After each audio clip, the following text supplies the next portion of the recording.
Welcome to Mexico Unexplained, where we will explore the magic, the mysteries, and the miracles of Mexico. This series presents information based partly on theory and conjecture. The podcaster's purpose is to suggest some possible explanation, but not necessarily the only ones to the subjects we will examine. Here is your host, Robert Bitto. Welcome, and muy bienvenidos to episode number 87 of Mexico Unexplained, where we examine the magic, the mysteries, and the miracles of Mexico. I'm your host, Robert Bitto. Ermilia Carrasco, known to her friends as Mila, considers herself to be an average Mexican grandma.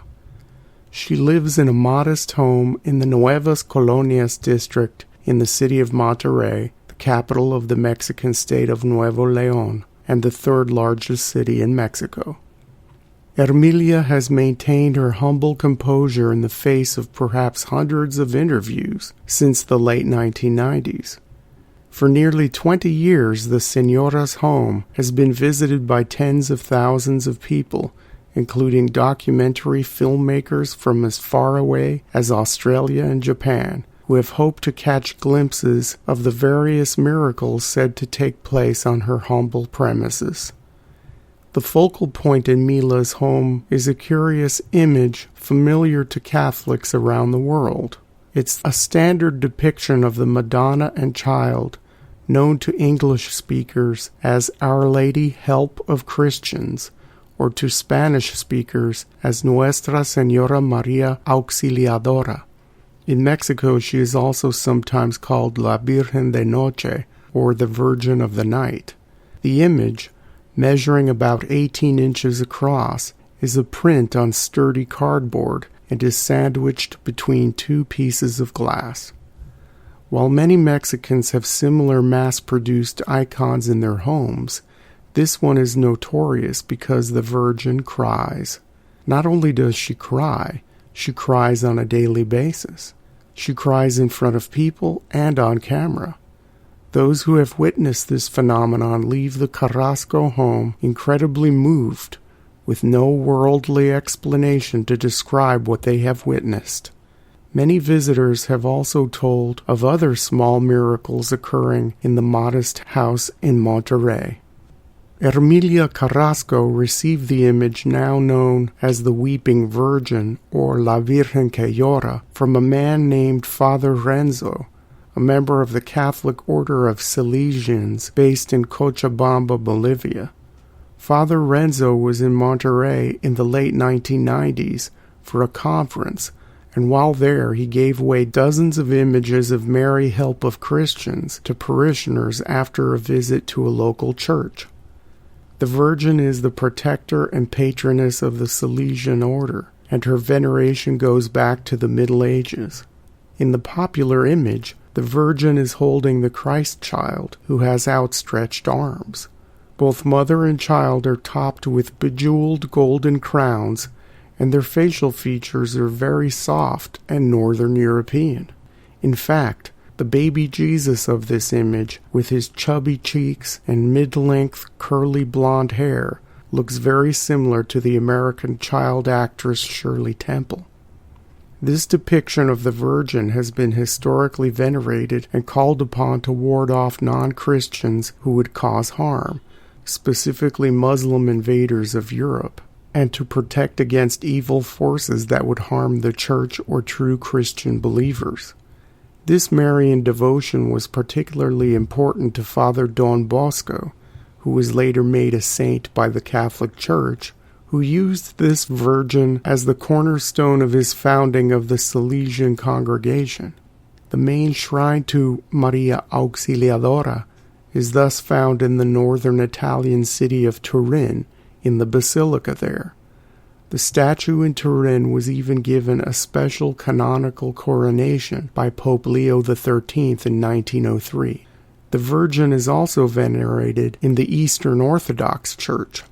The earliest record of devotion in the East dates back to 1030 in Ukraine, where she was given credit for helping fend off a barbarian invasion.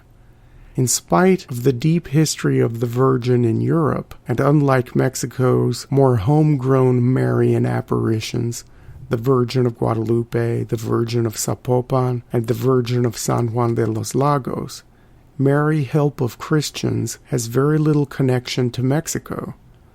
Although this may be the case, believers affirm that God is speaking through this particular image for a certain very important reason, and people should pay attention to what message this European Virgin may have to give to Mexicans. When Carrasco brought home the image from church on that day in 1998, she placed it on the small table set up as a devotional altar in her living room. Many homes in Mexico, however modest they may be, have a similar setup. A small sacred space such as a simple cloth-covered table up against the wall or in the corner for family saints, candles, and other objects of religious devotion. Within days, Mila noticed tears coming out of the eyes of the Virgin. The tears rolled right down the image without causing any buckling or other harm to the paper surface. She showed her family, and then word spread throughout the neighborhood of what people had immediately branded a miracle. To protect the image from excessive handling, Mila encased the icon in glass, which seemed to have no effect on the crying phenomenon. The Virgin continued to weep every single day.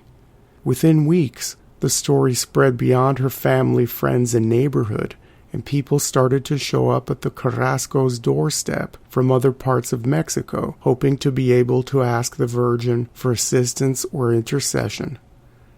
As this was still her family home, with all the regular family activities going on inside of it, Mila had created a handwritten sign to post on her front door to announce hours that her living room would be open to the curious. This is the system she uses to this day, with a rosary prayed on the premises every day at 3 o'clock in the afternoon. Since the late 1990s, though, the living room, which was the destination of a few pilgrims per day, has been transformed into a full-fledged shrine with statues, candles, and makeshift pews in which the devout and the curious can sit in quiet contemplation.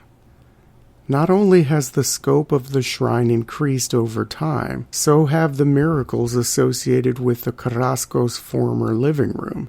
Alongside the main table on which the crying image sits, there stands a nearly life-size plaster statue of Our Lady Help of Christians, which was given to the Carrasco family like so many of the other objects in the shrine by a devout person who was helped by his visit to the home.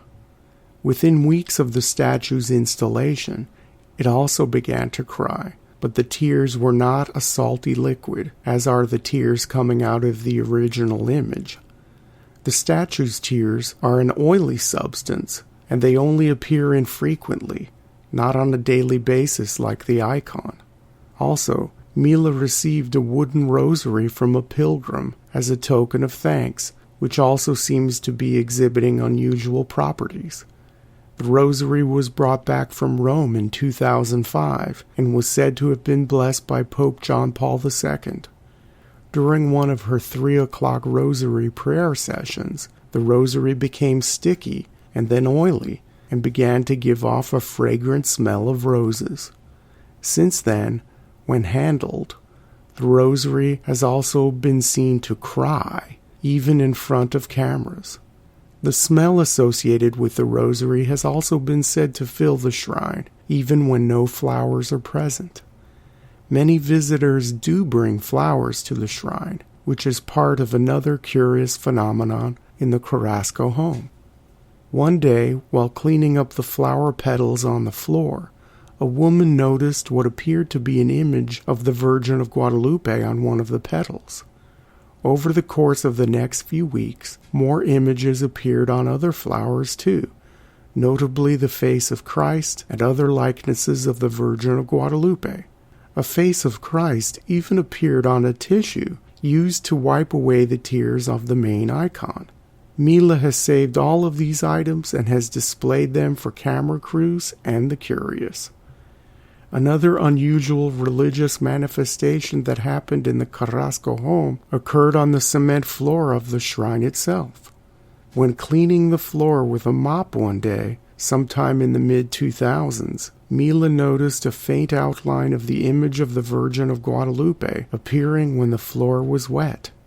This, too, has been demonstrated repeatedly and has been recorded on film. The various phenomena present in the Carrasco home has not only attracted pilgrims, but has drawn the attention of paranormal researchers and debunkers.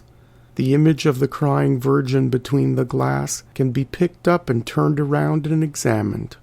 No pipes or ducts for water are present to induce the tears. The other things happening in the home also seem to defy explanation.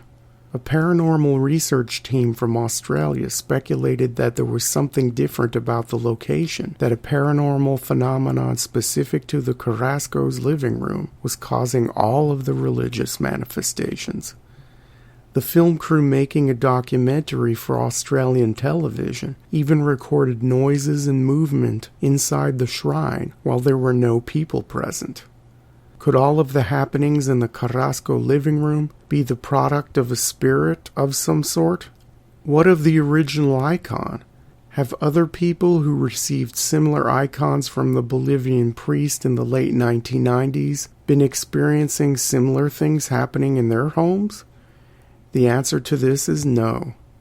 It is curious to note that the town of Cochabamba, Bolivia, where the icon hails from, is known for its own similar curious religious phenomena.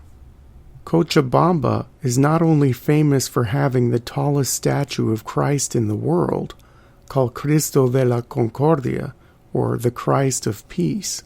It is home to a weeping statue of Jesus in its main cathedral, which also is said to emit blood. Cochabamba has also been home to a rash of stigmatists, those who suffer from the stigmata or bleed from locations on the body corresponding to the wounds of Christ. Has the Cochabamba connection been overlooked by investigators in this case in Monterrey? What does the Catholic Church think of what is going on in Hermilia Carrasco's former living room?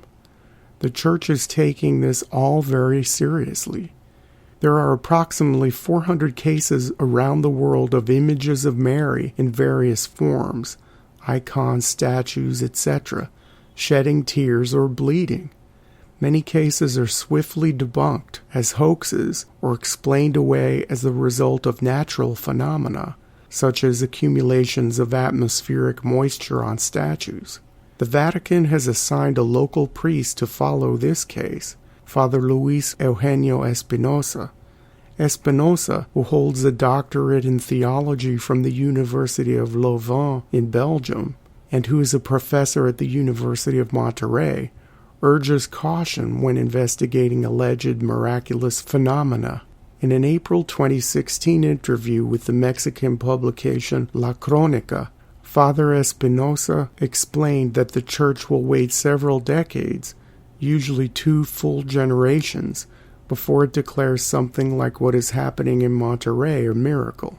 In the article in La Crónica, Espinosa explained, quote, "It is the potential failure that we have when we speak of a miracle and then we see that other factors intervene.